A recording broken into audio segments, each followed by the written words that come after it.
Welcome back to Mic'd Up and Misinformed with your host Mad Dog and Lunch Money. This week we will be breaking down UFC Fight Night, Moreno versus Kavanaugh. This is an interesting card, man. There's a couple good fights, but to be honest with you, this is probably the weakest card of the year so far, Yeah, and for might be sure. one of the weaker ones over the whole course of the year. What are you thinking here? Dude, honestly, I don't think I've seen a card this week in a long time. Like there's a couple of good fights, but for the most part, these guys either never fought in the UFC, might have one or two fights, or did the contender series and maybe even lost a fight or two. And I mean there's other than like the last three or four fights, there's almost I don't even recognize some of these guys in the early prelims at all. Yeah, this one will be interesting for sure. Looking back at last week's fights, I'd have to look specifically what we took on everything, but I know I was wrong on the main event. I thought it was going to go to a decision. I did That's feel the like it only was going to be thing. close, and the value was on Strickland, which he did win, but I, Yeah. I definitely thought it was going to go to a decision. So I know I was wrong about that. Yeah, that well we hit everything else. The only thing we really missed was the over because otherwise I think both parlays were riding, or at least the one parlay was riding on the over. So, but Yeah, otherwise, I want to we say, didn't miss. did we hit the parlays, both of them? No, we I know we missed the one because Let me look real quick. who was it that lost? Reese lost, so I think that lost one parlay, and the other Yeah. parlay was running to the over on the main event, Fluffy versus Strickland, and then obviously that didn't happen. The But only we got JP right. He won a split decision. We got that one. We were wrong on Dilval. Um, let's see. I was wrong on Puna. I think you had Puna though. I had Puna, yeah. Yeah, like we picked Costa. Reese was the only one that really killed us last week. Yeah, my main parlay hit. It was I I think I had Reese by himself. I think I had JP, Jacoby Smith. No, I had JP, Costa, and the over under. So if you would have hedged that one, you would have made some money. But Yeah, yeah, then that the was the Reese only parlay one. busted. Um, Yep. oh, what's the one I was really hyped about? Oh, we both called Spivak to win as an underdog. That was a good win. Yep. And then the other one that kind of killed me was that Delvell versus Jordan Levitt. Yeah, that was a tough one, bro. Yeah, that one Oh, that one was an early loss. And again, we called the Aldine Korea. We knew Alabi versus Osborne. We were kind of torn. I picked Cheetah, Bang Bang, and you took Carlos, and Carlos hey, won. I took Carlos by decision and said that on the pod. That was plus Yep. 900, bro. Plus 900 exactly. So that was, I mean, that was a legit call. So he's saying even if you bet that straight, $10 to win 90 or $100 to win 900. Yeah, that was nice. And then we got Yeah, Costa right. Medic, that was a we had great right. knockout on Jeff Neal. I mean, we Yeah, felt like the value is on Medic, but it was going to be a good fight. The yep, value is definitely on Medic and that one being that big of a dog, and then yeah, Strickland for one as a sure. dog versus Hernandez. So So I mean, I think overall we had good picks and good value, especially again plus 900. That's a great value pick. We just missed the over because it got KO'd in three, like halfway yeah. through the quarter.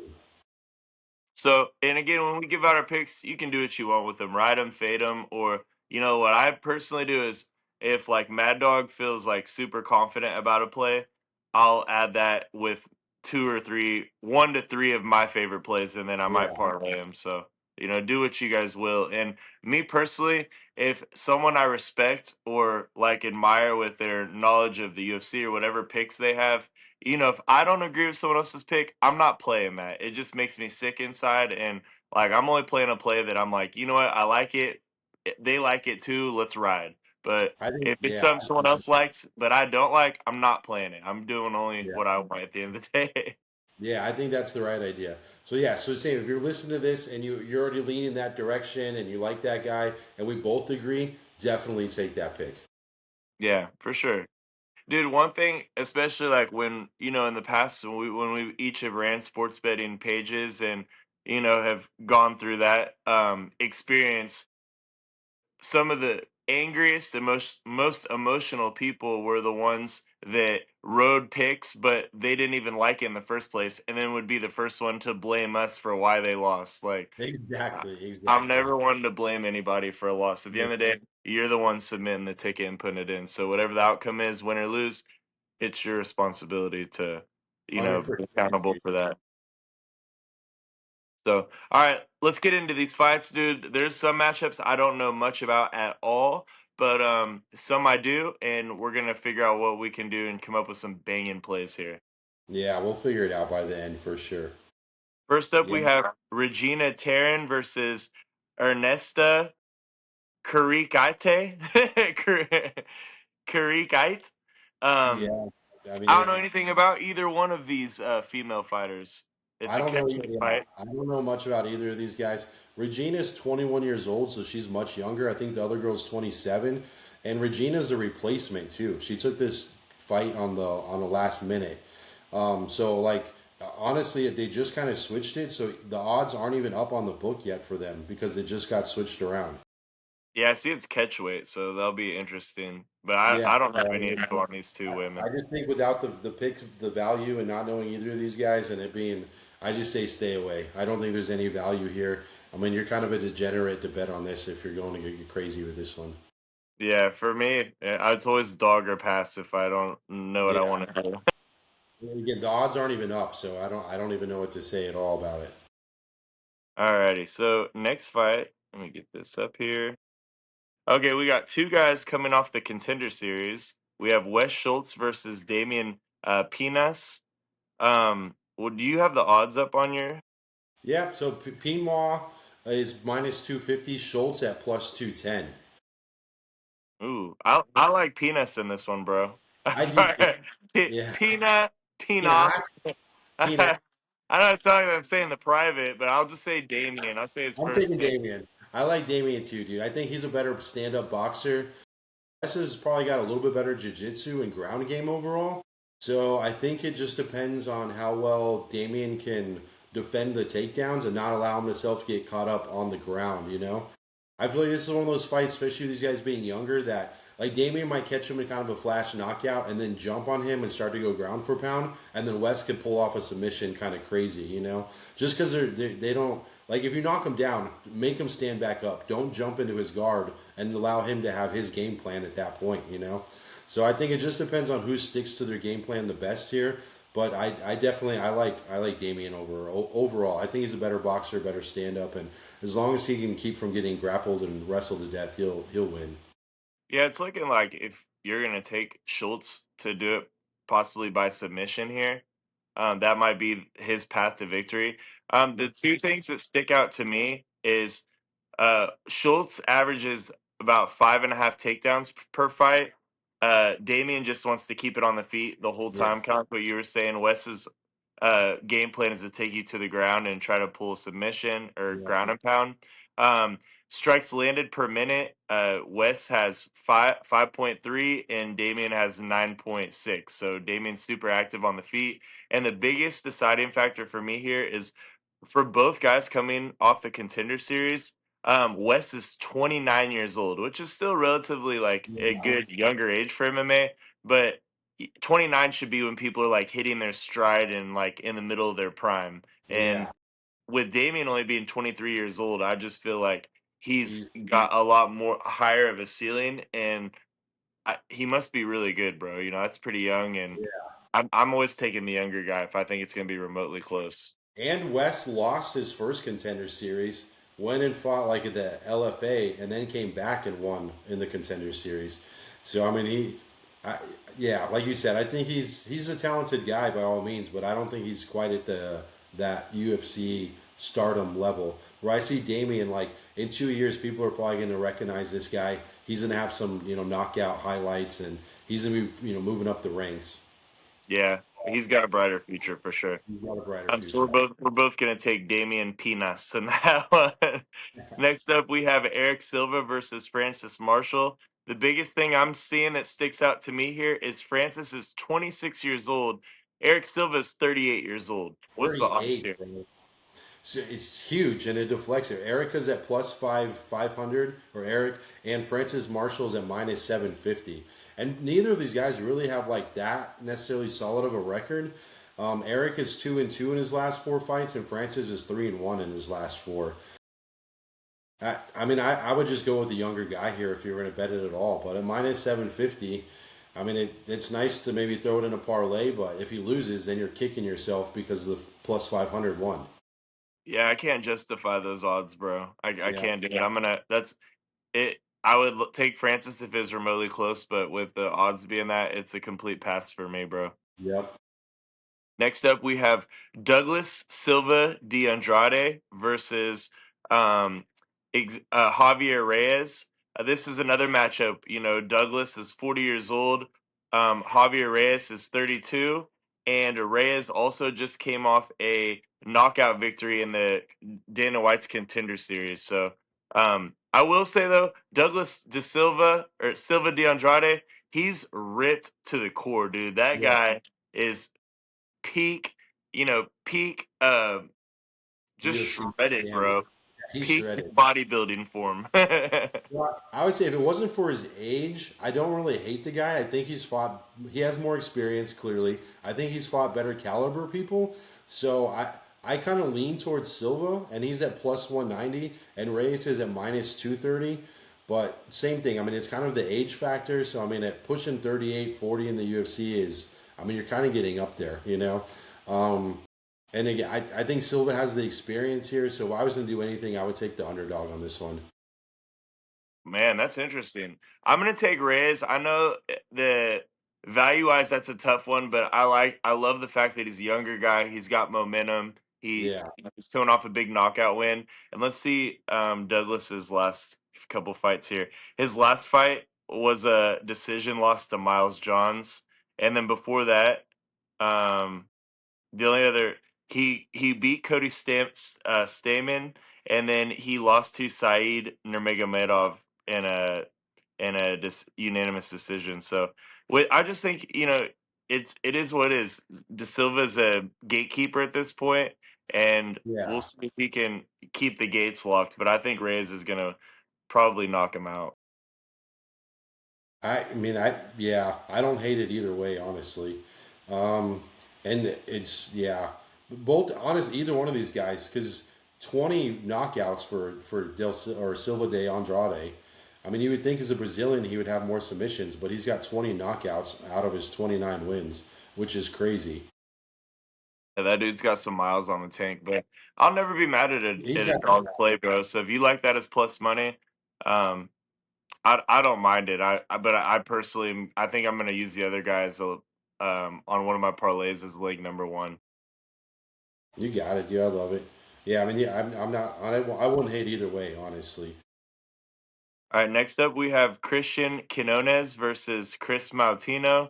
Man, Chris Maltino is the king of being a walking zombie and just eating shots, man. That guy has a pretty solid chin, dude. I still remember that, he really came onto the scene when he stepped in short notice to fight O'Malley and got pieced up, but he took Yeah, it like a champ. And, he did. he's pretty respected in the MMA community, but respected for like taking punches. His last fight, he got so Maltino went off the UFC for a while. He got wins in other organizations. He came back and he got KO'd nasty by Wellmaker, who's a really good up and coming prospect. So he's coming off a bad knockout loss, and then with Christian Quinones, he has two losses in a row to Kang and to Rayoni Barcelos. He got submitted. So this is probably Maltino's most likely matchup to get a UFC win here. This is probably, one of the worst UFC opponent he's had, in my opinion. Yeah, this is a weird one, dude. I would say the fight doesn't go to the finish. I think that's really where the money's at. Christian's at minus 750 and Chris is at plus 500. So again, the odds are crazy. I think this go either way. Like you said, I think Chris could get the submission. I think Christian could get the knockout, depending on how Chris's chin is right now. Say sometimes I feel like when people come off of a knockout, they're a little bit more hesitant. They're not going to start so aggressively. So I don't know. This is a tough one. There's no value in the picks unless you're taking the underdog here. But the over 1.5 is kind of tempting. But I think if you get it for under 2.5 or just not to go the distance, I think that's where the value is. Yeah, I don't mind that take. I feel like it's dog or pass 100% with this one. Take Martino or just leave the fight alone, man. And I don't feel confident at all in taking Martino. I personally just don't think he's UFC caliber, even though Yeah, his I mean, chin yeah, has been. yeah, Next up, we exactly. have. Yeah, I think it's Go ahead. I'm sorry, bro. I didn't mean to interrupt. no, you're good. I just said this is kind of a crazy one. But now we're starting to get into the better fights a little bit more. Yeah, we got a good girls fight here at bantamweight. We have Eileen Perez, the queen of shaking her booty after fights, versus Macy Chesson. Um, Eileen likes to take you down, pull off the submission, maybe ground and pound. Macy, primarily, in my opinion, likes to stand up and fight. This is a good stylistic Yeah, for matchup sure. here. What do you have for Yeah, so odds, say bro? the it's close because Macy's at plus 153 and Perez is at minus 177. I kind of lean towards Perez a little bit. I like you said, if she tries to stay standing, it's not her game. But if she can get the grappling and go for the submission, I think she has a good chance here to get the job done. But if she tries to stay standing with Macy, it could go either way. And Macy's definitely got the better hands overall. So as long as she can stick to her game plan, try to stay close, dirty boxing, shoot for the single, go for the submission. I think Eileen's got the better chance of winning the fight. Otherwise, they'll probably go to decision, and then it could be Macy. Yeah, I like Eileen Perez to win a decision here, a split or unanimous decision. I think she wins on control time. It's gonna be one of those. I hope they prove me wrong, but I think it's gonna be a really boring fight. Macy's gonna stand and bang. She's a little bit better on the feet, but Eileen ends up taking her to the ground. Macy spends a lot of the rounds just trying to get back to her feet, and both fighters aren't hurt after this fight, and Eileen wins a decision by lay and pray. That's kind of what I'm thinking here, I, and I I'm think so thinking too. too, I think like that's really. I think that, if I'm imagining like which one of these two fighters has more of a chance at being like a contender and having a better chance at a title shot, I'm looking at Eileen Perez. I think Macy's already kind of hit her ceiling, but Eileen has a couple levels up she could still progress to. yeah, I agree. I think Perez could definitely keep moving up the ranks. I think Macy would be a good gatekeeper. I always hate to use that word, but I think she's a good way to kind of see where the competition's going, whether they're ready for the UFC or ready to start going above.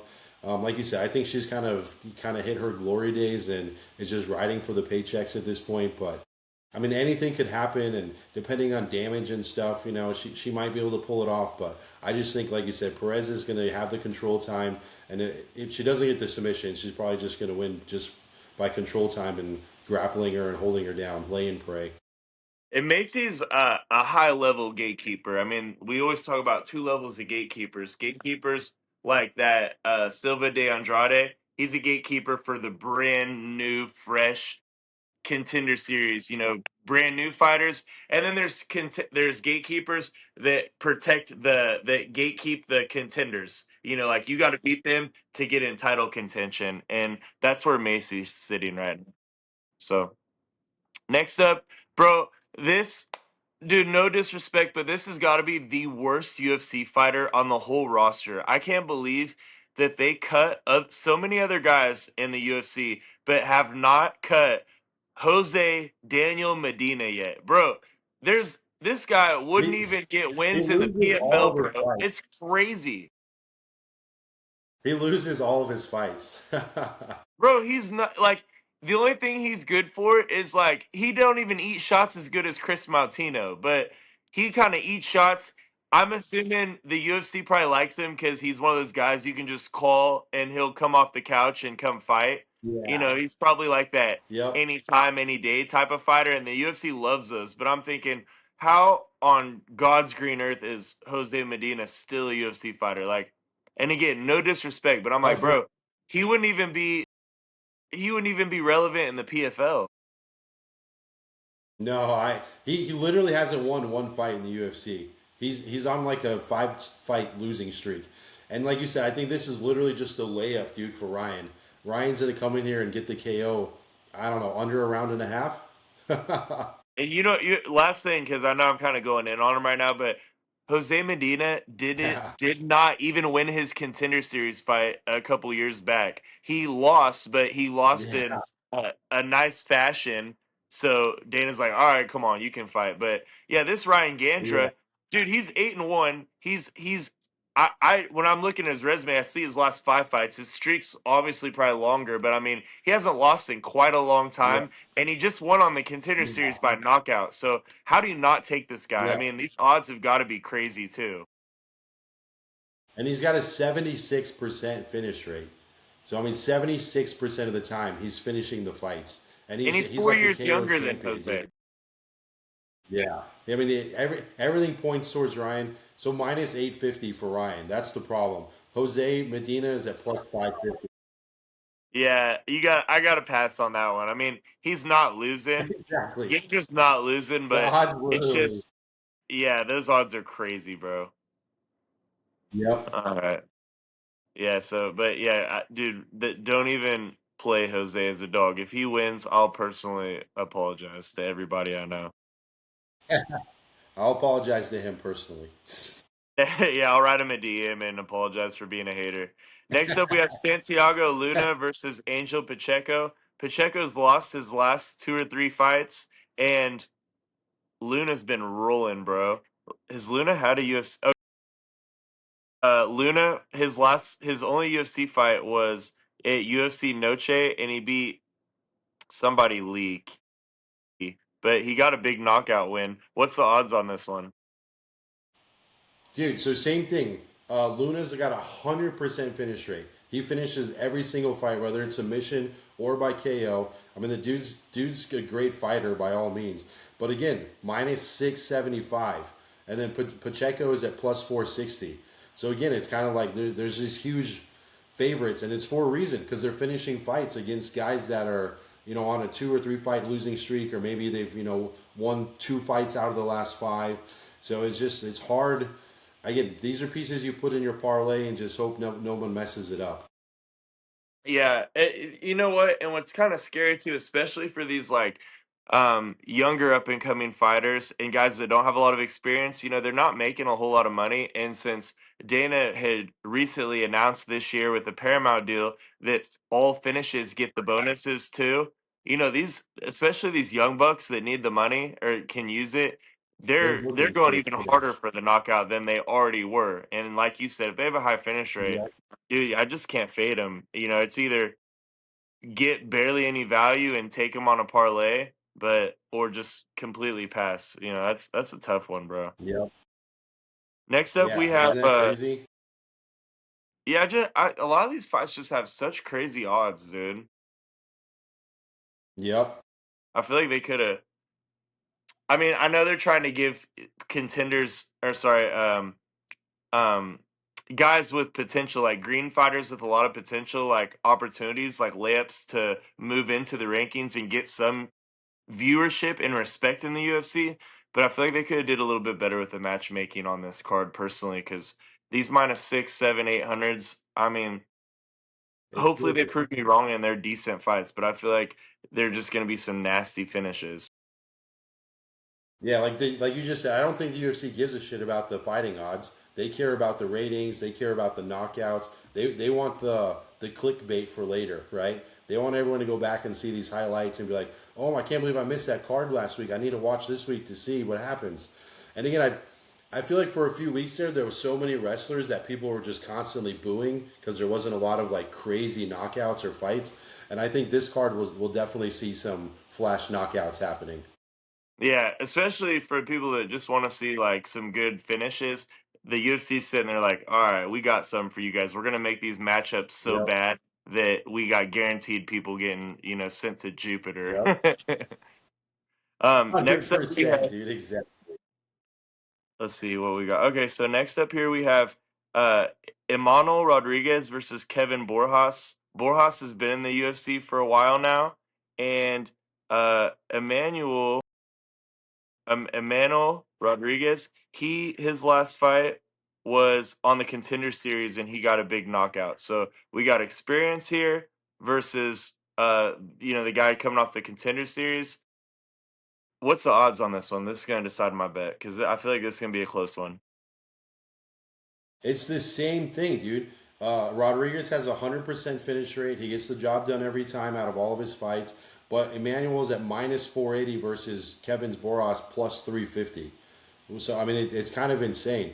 Now, really, if you wanted to lean towards the experience, I think that's probably the better pick here. But I'm gonna stay away. There's not a lot of value here for me. But I'm taking Borjas in this one, bro. This is gonna be my first like dog of the card that I like. I just feel like Emmanuel, I don't think he's as big of a prospect as a lot of the other ones in the UFC. He did get a big win in the contender series, but he doesn't really have anything that's impressive in my eyes outside of that last win. And Borjas, he's 10-4, but he's got quite a bit of UFC experience now, and those odds should be a little bit closer than that.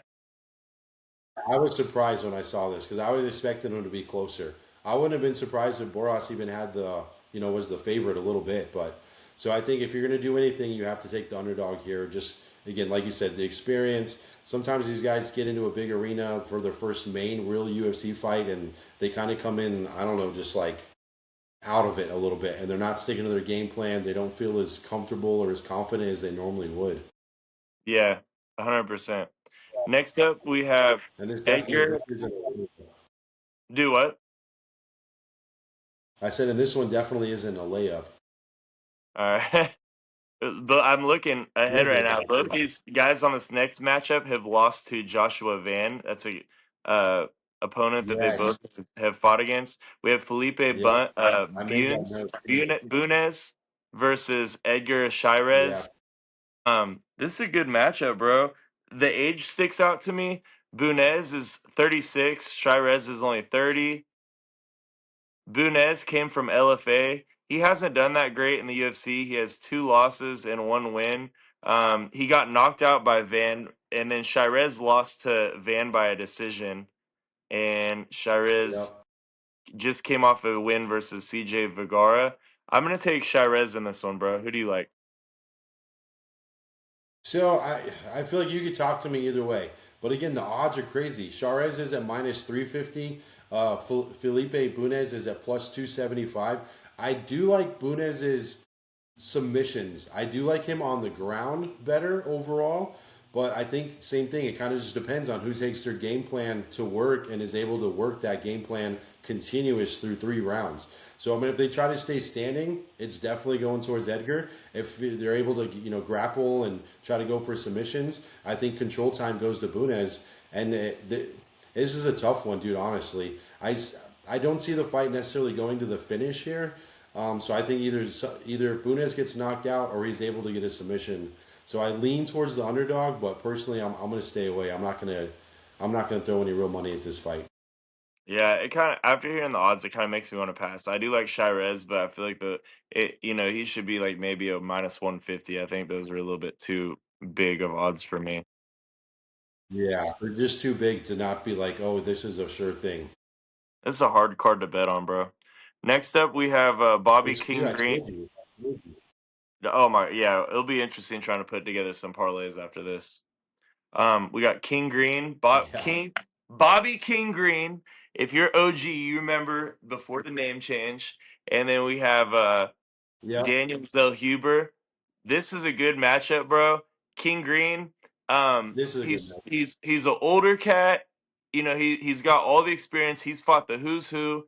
For someone King Green's age, Yep. dude, he's got super quick hands, and he fights crazy, dude. To have his Yeah. hands this low, He fights and he's crazy. like, well, he's 38 to 40. Um, Yeah. he's so fast, bro. But it's amazing how he's kept longevity in the UFC for his style of how he fights Yeah. and to keep the speed that he has. And then Zellhuber is a young buck. He's got all the potential in the world. His only knocks on his fights is that he doesn't throw enough. There's like when he lost to Yeah. Michael Johnson. I feel like he did. That was a very winnable Yeah. fight, and Michael Johnson's. a king of the OGs. You know, Michael Johnson's fought everybody. He might have the best resume in the UFC, but Zell Huber lost a unanimous decision to him, and he had no business losing to Michael Johnson. I felt like if he would have thrown more, he would have won that fight convincingly, but he didn't, and I think is a lesson Yeah. learned. And Bobby Green just beat. He's on a losing streak. I mean, to be fair, he lost to Mauricio Rufy, which is a contender, and then Patty the Batty, which just fought for the interim. So Yeah. and then he got a big win over Exactly. Gibson Jr., who's he got a split decision. Who's no offense, but Gibson's very low tier in the UFC quality. But in this matchup here, I think Zell Huber learns from the experience of not throwing enough and beats King Green. Whether he gets a knockout or decision win, I do feel really confident Zell Huber pulls this one out. Yeah, I mean, I same thing, dude. I think you nailed it on the head right there. Bobby could do anything crazy. I think if it goes to decision, it could be a torn, it could be a split decision. So I think he really needs to Daniel really needs to look for the knockout here. And Green just fights crazy. So I mean, I don't know.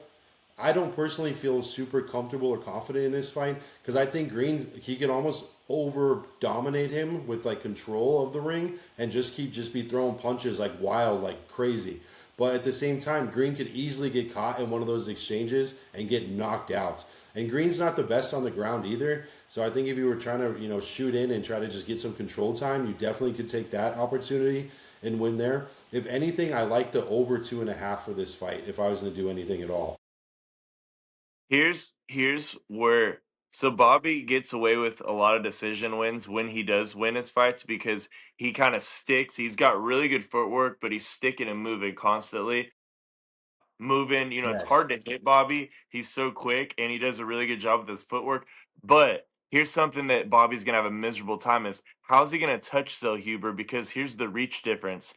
Zell Huber's is 77 inches, Bobby's is 71. So Zell Huber has a 6-inch reach Yeah. advantage on Bobby. So Bobby's gonna have to be even more daring and take risk in order to land some shots on Zell Huber.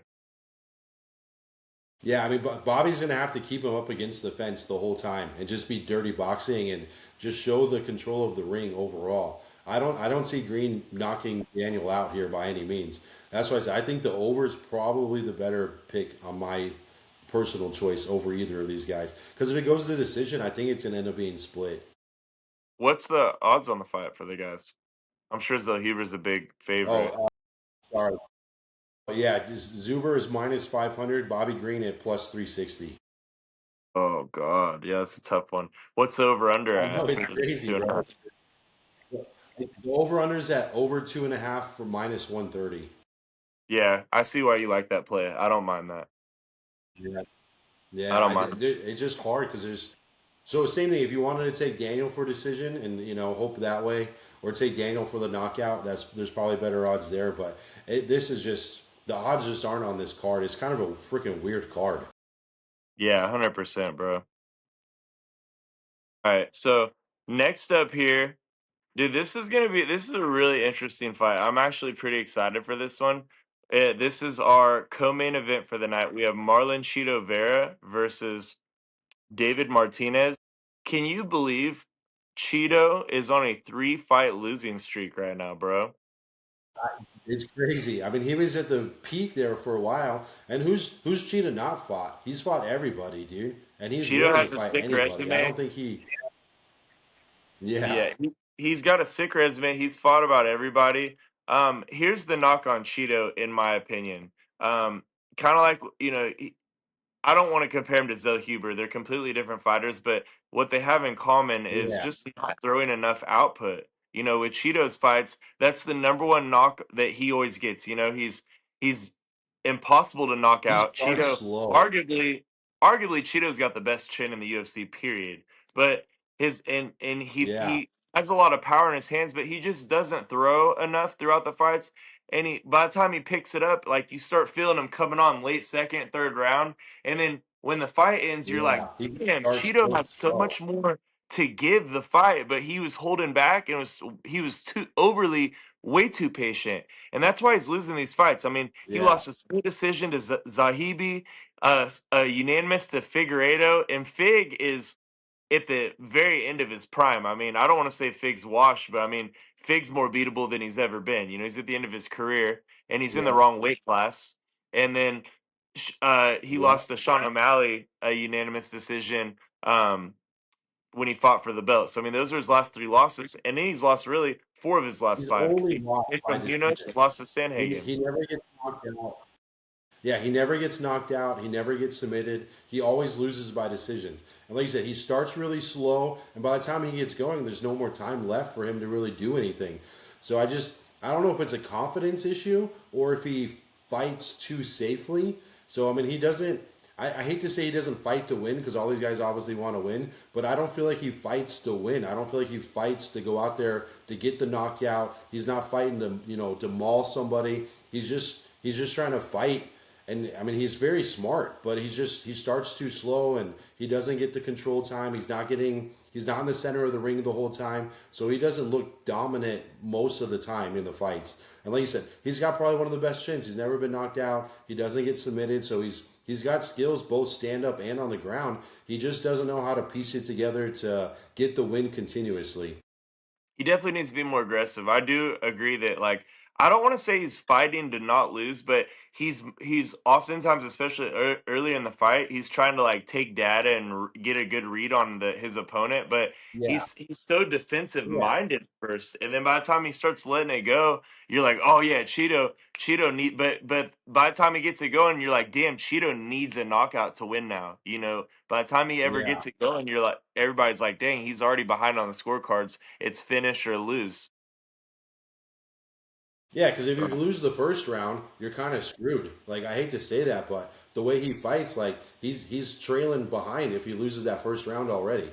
So then it's like maybe he wins the second, maybe it's a push the second, and then he absolutely needs to get the win, and he doesn't always do that because he just fights defensively. That's a good way to put it. He just doesn't start very strong or fast, and yeah. So I mean I would take David here, but David's at -310 and Vera's at +255.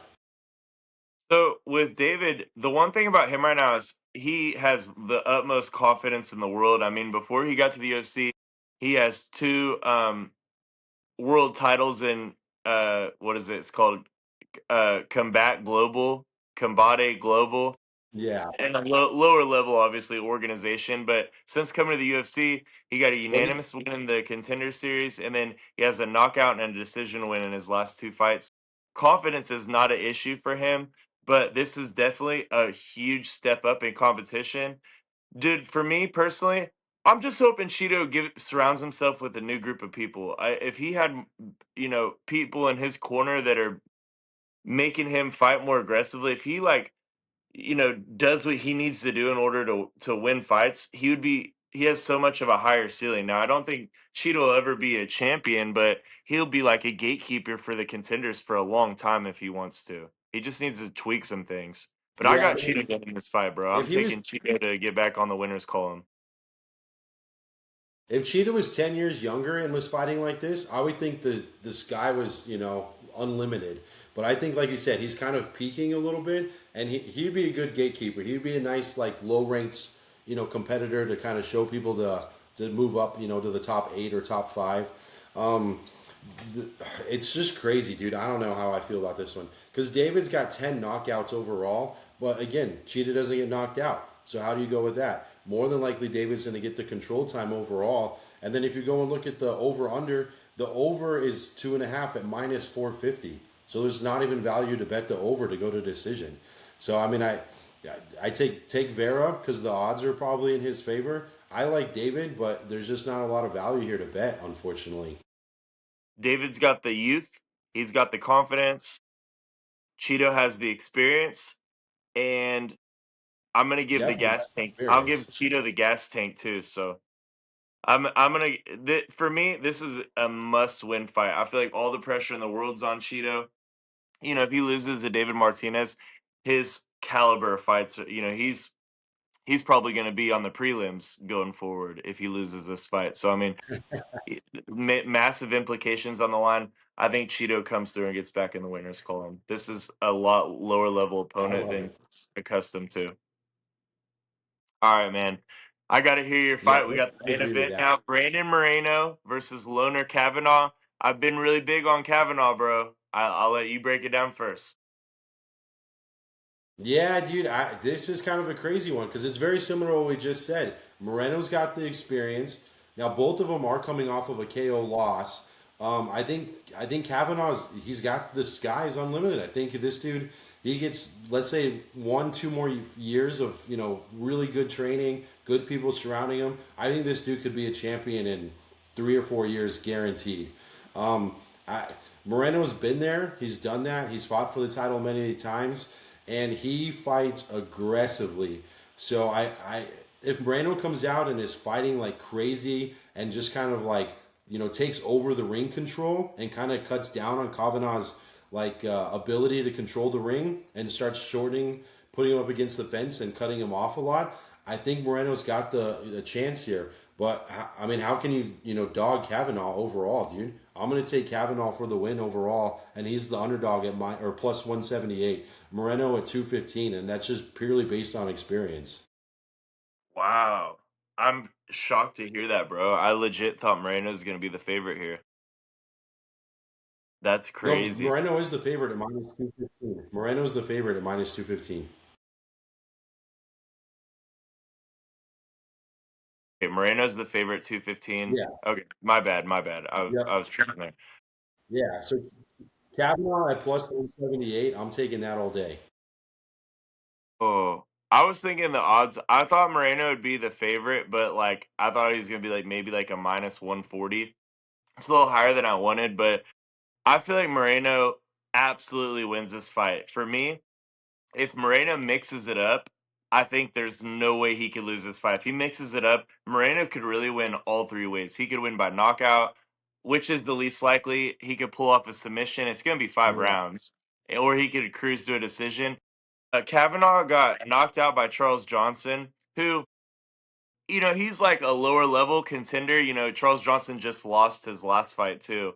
But for me, Loner is only 26 years old. This is for me is a great like learning experience for him. Now, if Loner, he's got such a long UFC career ahead of him. He's only 26. If he fought yeah, Brandon Moreno when he was like his 30-year-old self, 31-year-old self, I think Loner by that time his experience will factor in. But right now, I just think he's way too young. He's too green.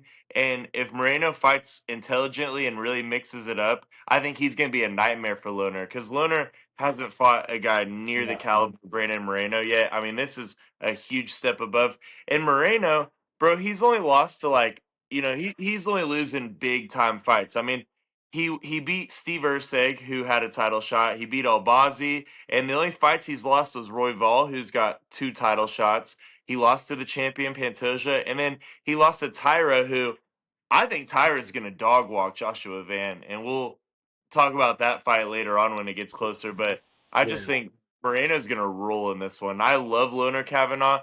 I think if he fought Charles Johnson 10 times, he would beat Charles 7 of those 10. He got unlucky that night, and Charles did get a lucky shot on Loner.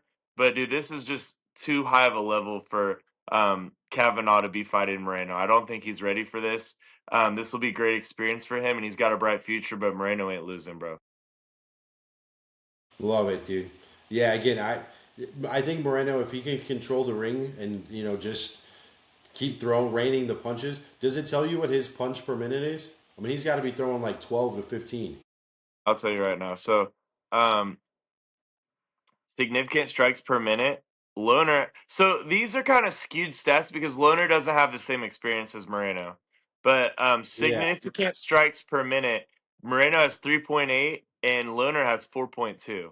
But again, the 4.2 it's hard to there's no evaluate. But way. yeah, it There's says no Loner way. throws more. Moreno's definitely got more strikes per minute. It's crazy, bro. Yeah, it says significant strikes per Crazy. minute. Yeah, and then his Yeah. I mean, I accuracy, guess I can see both that because accuracy is they're 50%. wrestling and stuff. But Yeah, I That's agree. I crazy. think I would have Moreno given throws a lot more, and you can't ever look at like these he stats throws a with the lot. younger guys because they're skewed. They've only had a couple fights. I mean, Yeah, Moreno's yeah. been fights where he's fought everybody, dude. He's had every type of fight imaginable. But And I mean, yeah, we're talking about 10 fights versus 32. I mean, 32 fights, that's a lot of fucking fights. So, I mean, again, the experience, they're both coming off a loss to a KO. Yeah, I mean, the only thing this that is just a Loner weird. has too is if Moreno like Loner could be a lot hungrier right now. He's never tasted getting up in the higher up in the rankings or a title shot yet. Moreno's been there, done that. It's for Moreno. Sometimes it's like if he's waking up in bed in the morning, he's probably thinking, what am I doing this for? Aside from the money at this point, because Yeah. he's already been there, done that with the UFC in terms of holding a title. And he's fought the who's who. So I mean, sometimes I wonder about Moreno's like hunger, but outside of that, dude, he's only Yeah. losing the best of the best. He's not washed at all. Yeah, I mean, I agree with that. So again, if Moreno can keep the control time, keep Kavanagh up against the ring, and cut off those angles, he's just going to dominate. It's just going to look and appear that way to the judges, even if Kavanagh is not getting cut up and bloody and anything crazy. And I don't see either of these guys really going for like crazy takedowns repetitively.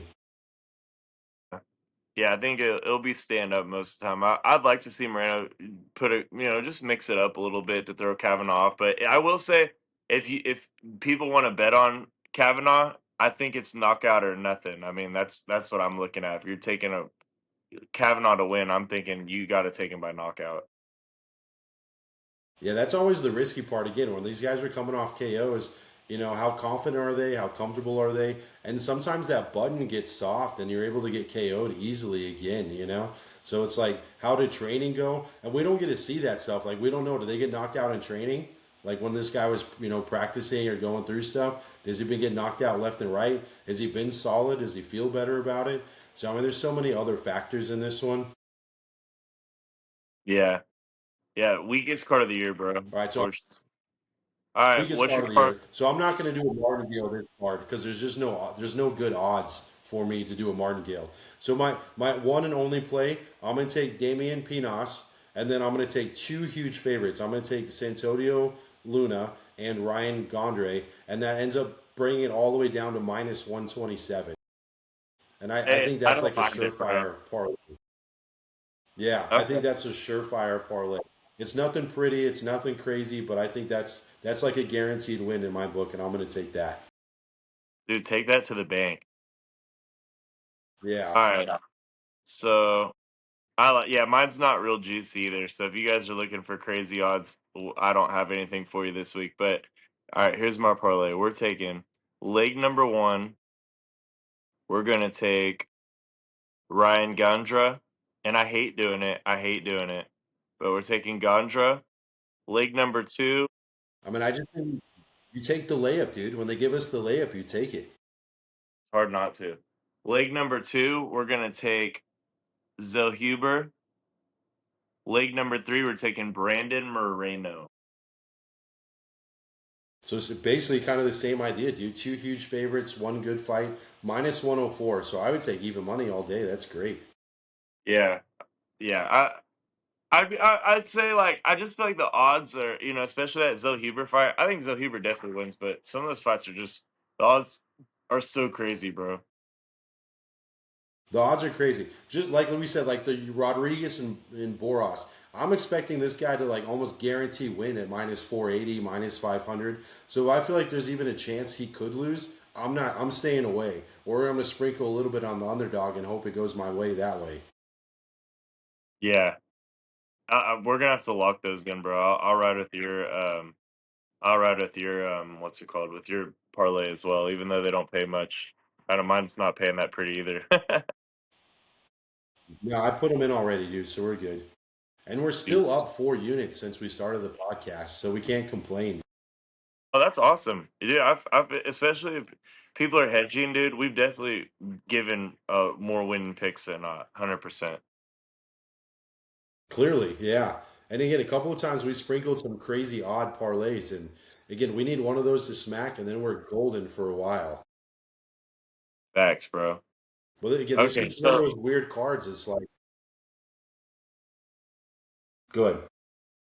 Okay, so sorry, I was trying to get this list up right here. Okay, so um to end our segment today, I know we haven't got to talk too much about it this year, but March Madness is right around the corner. So with the college Oh basketball, yeah. we both love watching the men's college basketball, and my question for you today, if you had three I mean, however many you want to give. Who's your dark horses and who's your favorites for betting on March Madness to win the national championship? I do have the majority of the teams and their odds right now. So, if you want to give me some of your picks who you think could win the tournament or who's worth betting on, let me know and I'll tell you their odds. All right, let me pull up my list right now. Do. I didn't even know he was doing this. He's just throwing this at me. Give Yeah, me one second. I did no Um, preparation for this. no preparation. This is right off. So it's kind of weird, dude, because I feel like at the beginning, middle of the season, we could really see who the favorites were. But now, as they're starting to get towards the end of the seasons and the players are getting tired, the teams are getting tired, there's been kind of some upsets, dude, right? And again, the U of A, Arizona, kind of, I mean, I don't want to say they barely won, but they squeaked out the win last night. Houston beat Arizona. And then who did they just play 2 days ago? They just And they got whooped by lost my team, KU. by Kansas, yeah, by Kansas, exactly. And same thing, you like we were winning you guys, and then you guys rallied at the end and ended up coming back to beat up U of A. And now you guys are at our home turf. I think this Saturday. It's soon. It's I soon. think It we is play you soon. guys Saturday, Yeah. and Dude, then honestly, after that, I think we play Iowa. did he play what, Iowa State again? I think we play Iowa State. Yep, and then we play Colorado. So I mean, it just I think it's just kind of whoever can stay healthy and has the best conditioning right now. I will say Arizona's definitely been kind of a fourth quarter team. The second half, it seems like we're able to start to take that lead a little bit, but I think it's kind of a little scary right now. So I would say, all right. So let's say maybe my top five. I'm definitely taking Arizona. I like Kansas overall. I like Michigan, Iowa State, and it's like two crazy underdogs, dude. Miami of Ohio and St. John's. Okay. Nice, dude. I like St. John's too. They just got blown out tonight, but to UConn, which I was pretty surprised. But St. John's, you can get odds up to like anywhere between 5 and like 9,000 on them.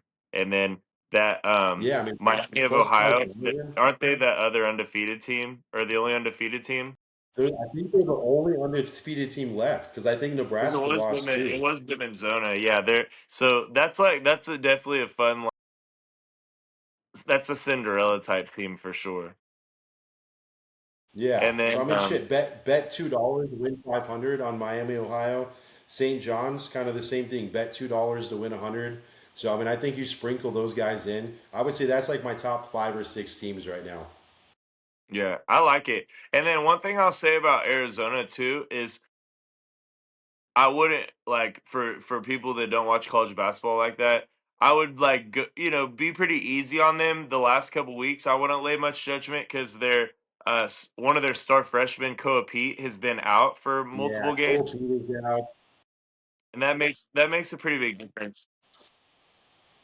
They're suggesting Del Orso might have a little bit of like of a rolled ankle because I think they were suggesting he might not play last night, and then he played, and when he was at the end of the game, you can see him kind of limping on it. So I don't know if it's an ankle or a calf strain. And Del Orso has been putting up, I don't know, 15 to 20 points a game. So like you said, we're kind of injured right now, and I think this is what happens to all these teams, dude. They come out really strong, and as the season progresses, the injuries start going up, the conditioning starts getting harder. I mean, some of these guys, dude, like Krivis he looks dog tired halfway through the game. He just looks completely exhausted, and I mean, he probably gets like 11 rebounds. It's crazy, but I think they're just really feeling the season. These guys need a break. Yeah. Um, I agree. If when it comes March Madness, everybody's gonna be a little beat up and tired. It's been a long season, but everybody's going through the same thing, and the best ability is availability. So, and you're right. Some of these teams Yeah. um, like Texas Tech, for example, they have JT Toppin, who's top probably 10 player in America. He's out for the season, so Texas Tech completely dropped off the list, in my opinion. And there's other teams whose some of the better players had gotten injured, so that'll be interesting to see who's available come March Madness. For me, if Arizona's healthy, this is the best Arizona team I've ever seen in my lifetime. I just feel like they're super balanced. They're deep. They have all the pieces to win. Great mix of new guys and leadership colliding together. That's the team to beat. They're plus 475, and they're in the top three to win it all with Duke and Michigan. Next team I take is Michigan. They've proven, they're another very consistent team throughout the entire season. Michigan's loaded. I think Yeah. Michigan, Zona. Outside of those guys, I like Illinois. Illinois has a really good, especially offensive team. They're going to be hard to beat in March. I like Iowa State a lot. Iowa State's really hit or miss.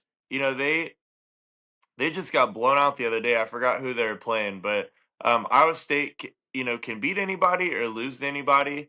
They're a scary Yeah. team to face. It's, Kansas, you got I the think Darren sometimes Peterson. they play it hard. Sorry, brother. Go ahead. Go ahead. No, you're good. Go ahead about Iowa State.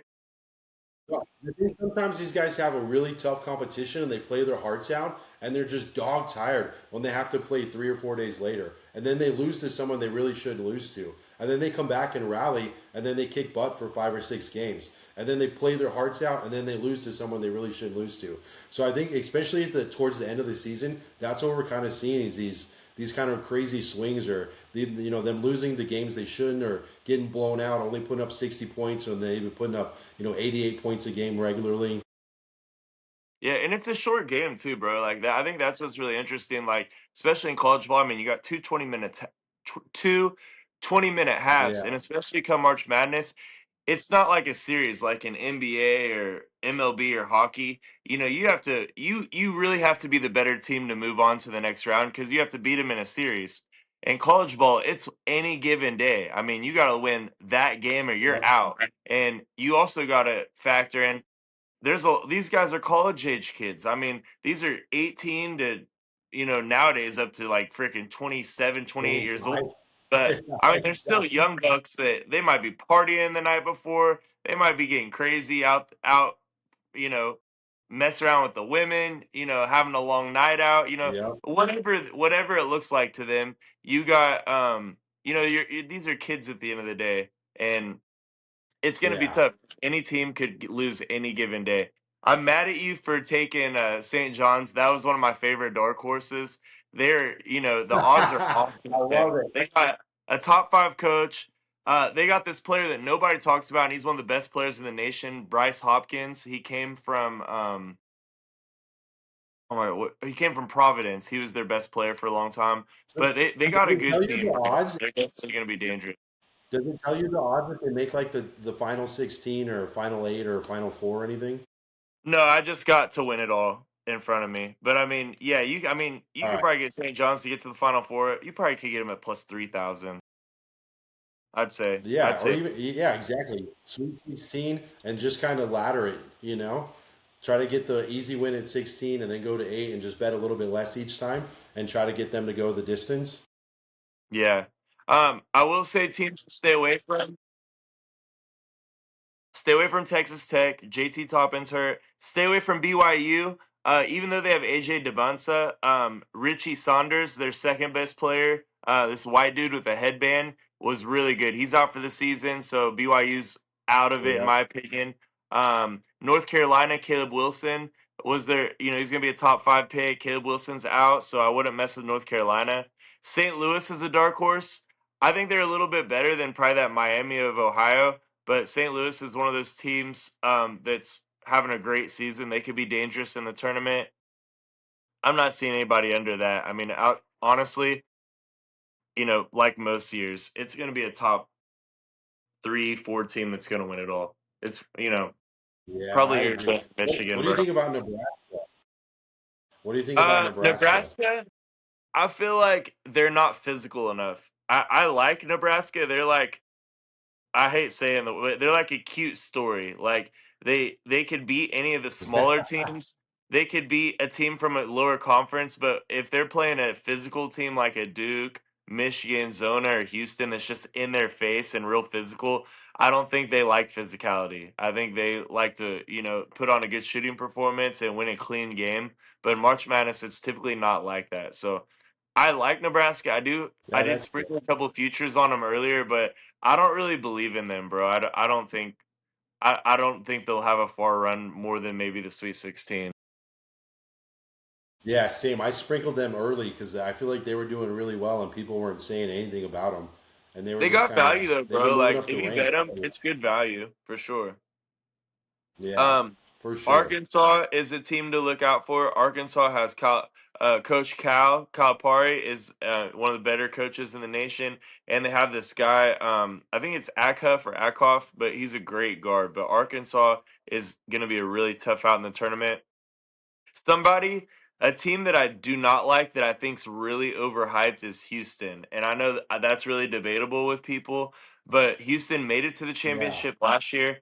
I don't think they're as good as they were last year either. They're not as physical. When they played Kansas the other night, they struggled. They could not get any offense going against Kansas. We Yeah. absolutely had Houston locked up outside of Fleming's. They just couldn't get any offense going, and I think that'll be a problem in the tournament. So I don't think there's any value on Houston personally. And then a lot of people like Duke for whatever reason. I like Boozer, but I don't believe in Duke. I don't think they're gonna go more than I think Elite Eight's their ceiling. All right, I like it, dude. Yeah, I think we're on the same page for a few of these. So, again, I definitely would be smacking Arizona, Michigan.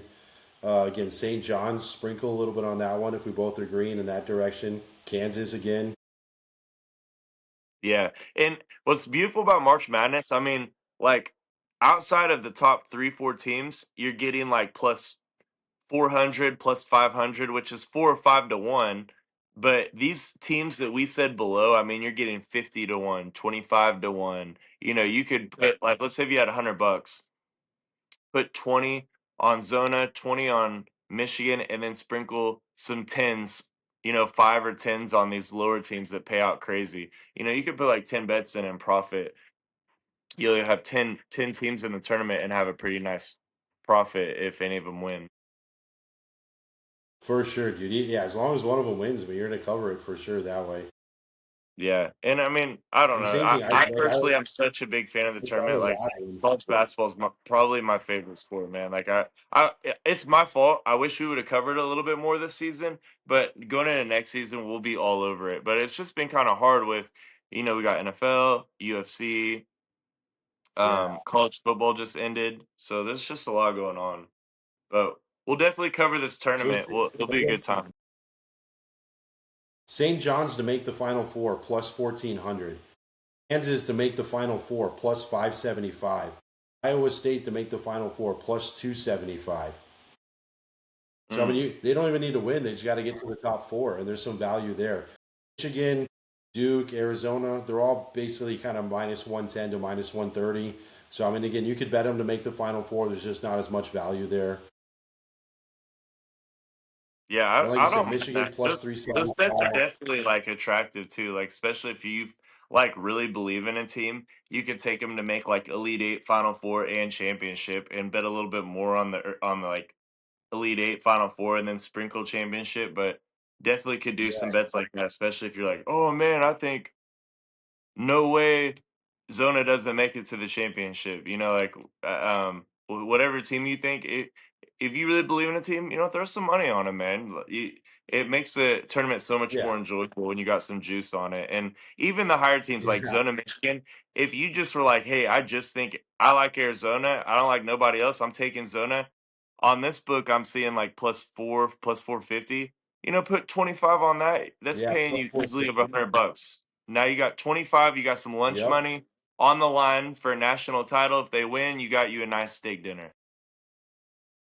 exactly. I love it, dude. That's a good way And to that's put on it. the better Exactly. teams too. Like that's on the best teams. I mean, And you that's one of the put better teams. 25 Yeah, on exactly. on St. John's or a team like that or no, Michigan State, whoever, and they win it all. Now you got steak dinner for you and a cute lady or whatever you got going on. You can maybe take the family Shit, out. If I'm Miami, Ohio hits, you're taking out your woman and her whole family. Yeah, St. John's, $25 for St. John's pays $12.75. So I you're mean, eating. I'm eating groceries for 6 months, dude. At $1,200. Yeah, like it's fun too. Like I remember, bro, I had the craze. So this is what sucks about taking a a Cinderella team to go far in the tournament, bro. I had earlier in the season. Remember Florida Atlantic when they made the Final Four? This is Yeah, like probably 2 or 3 years ago. But anyways, I put like yeah. $50 on them throughout the season, and it paid $100,000. Oh my god, dude, that's They made the crazy. Final Four. I had them to win the championship, but in the Final Four, FAU was like 14 to 18 point underdogs. So how do you hedge that? You know what I'm Yeah, that's saying? tough, dude. So I had like Yeah, 100, 100K if they won the national title. They got out in the Final Four.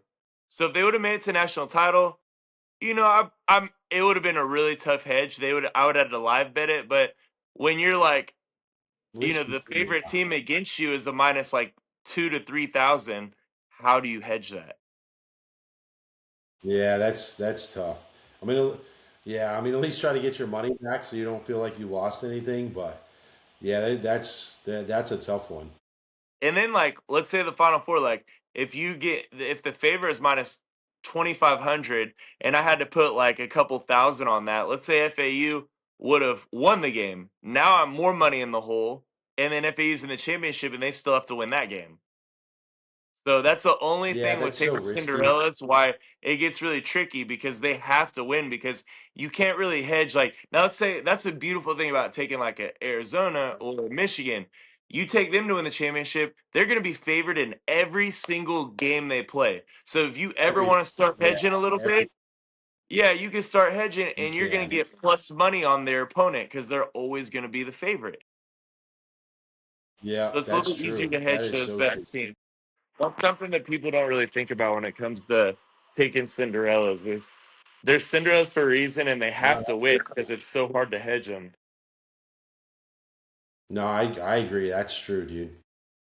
So, but yeah, But again, it I like when they start coming out and you could get the eight or the final four. Yeah, just start laddering it. Do like $25 to make the eight. Do $15 to make the final four, and then do $5 for them to win the championship. And as long as they make the eight, everything else is covered. Then you're riding for free.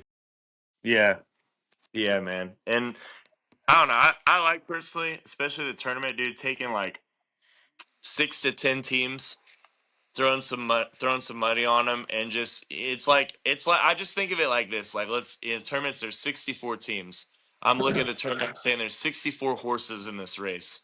I'm gonna take 6 to 10 of my horses, and we're gonna see how far we go, baby. Yeah, I like it, dude. But yeah. Yeah, this Anyways, I think it should be a good year. yeah, dude, this is Arizona's year, bro. Like, it's funny because I have a friend named D'Lo.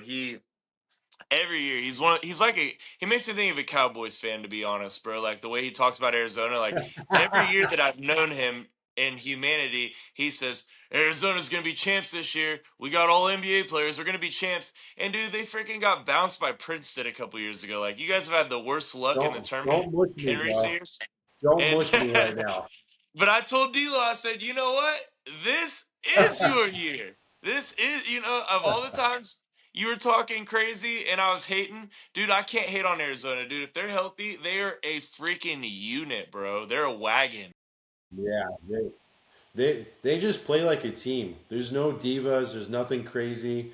I will say I don't. I feel like they don't quite shoot enough threes, and like Krivis doesn't hit enough free throws. I think he's a great he's great inside the paint and he can get the rebounds, but I don't think he hits enough free throws to be super consistent. So I feel like there's a few little flaws there, but they do play aggressively. They play really well as a team. They're willing to pass the ball. There's nobody that's like trying to outshine anybody else. And I mean, any given day, any one of those players could put up 20 points easily. Facts. You got Jaden Bradley, who's like the quarterback of the team. He's the leader. He controls the pace. Yeah. You got Barry's, who's your most clutch player, and he's probably the best scorer in my Yep. opinion. And then you got Koa Pete, who super solid four. Probably a first round pick. Can crash the boards. He's a good scorer. You got Krivas, Delorso, like I'm Owaka. I'm like, Yep. dude, they're loaded. Awaka. Exactly. Those, yeah, both of those guys are getting rebounds like crazy, and they're fighting for it. They're willing to jump up and I don't want to say throw elbows, but they're willing to throw elbows on the way down and get some distance, dude. So they're super solid this year for sure. And again, if Cole Pete's healthy going into the tournament, everybody should watch out. Yeah, if is Zona is the team to lose if healthy, 100%, bro. Yeah. But all right, guys, that's our show for tonight. Mic'd up and misinformed. Those are UFC picks. Sorry if we were kind of torn on some. It's the absolute worst UFC card to bet on this year, and then that's why we talked about the tournament a little bit at the end. But we do have the tournament coming up, Yeah. and the UFC cards will only get better from here. Yeah, I know we have some great cards coming up. This is like one of the worst cards I've seen in a while, dude, honestly, because they're just even though it's like we don't know some of the fighters, even the odds are skewed so much. It's hard to like make great plays or great bets. We have 326 coming up at the beginning of March. Holloway versus Oliveira, that's gonna be a great one. Um, uh, Amanda Lemos fights again the card after. We have Josh Emmett versus Kevin Vallejos.